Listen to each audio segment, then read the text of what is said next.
190 ሴንቲሜትር ቢረዝም ፈጣንና ንቁ ነው። ሲበዛ ታታሪ፣ ሽንፈትንም አይቀበል።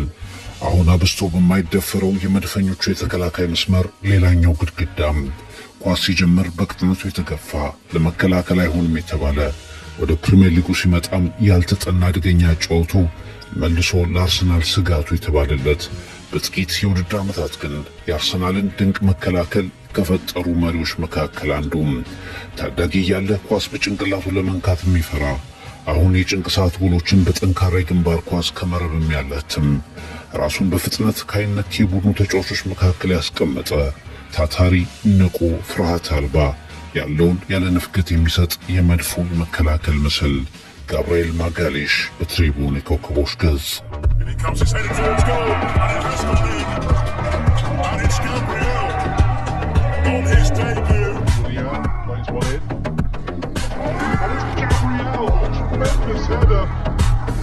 ሁሉም ነገር በቀላሉ ይሆን አይደለም። ሕፃን እያለም ፕሮፌሽናል እግር ኳስ ተጫዋች የመሆን ህልሙ በቀላሉ አልተከሰተም።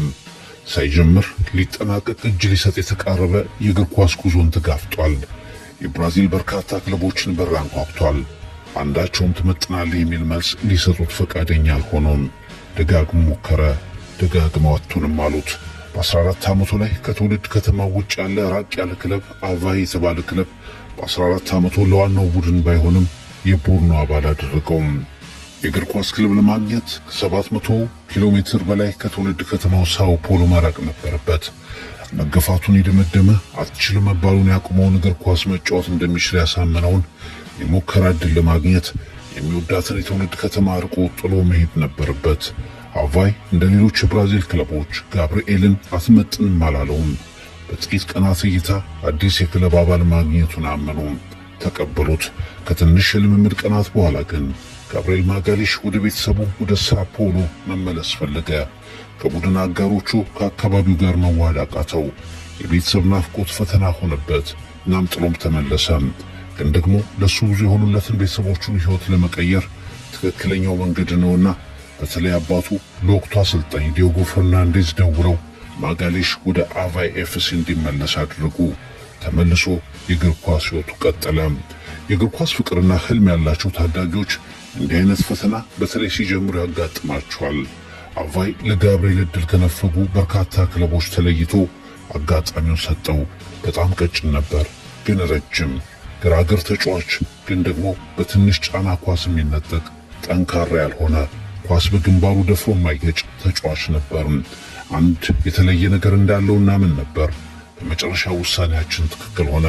በ2017 ወደ ሊል ክለብ ስናዛውረው በአቫይ ታሪክ ትልቁ የዝውውር ታሪክ ሆነ። እሱም ምርጥ ተጫዋች ሆኖ ተወለደ ይላሉ ዲዮጎ ፈርናንዴዝ ያኔ አሰልጣኙ። እስከ 14 ዓመቱ በየትኛውም አካዳሚ አላለፈም። ነገር ግን ደግሞ በትጋት ተለይቶ ይወጣና ይታይ ጀመር።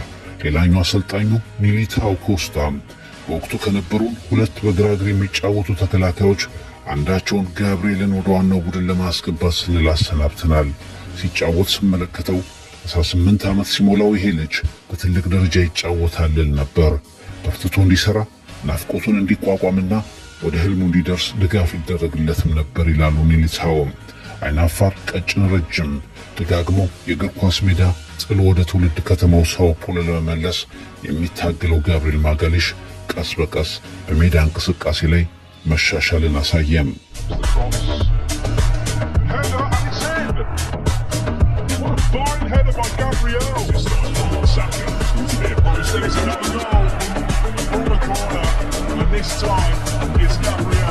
በመጀመሪያ ወደ እግር ኳስ ሜዳ በገባ ቁጥር ለመጫወት የሚፈልግበት ቦታ የተከላካይነቱ አልነበረም።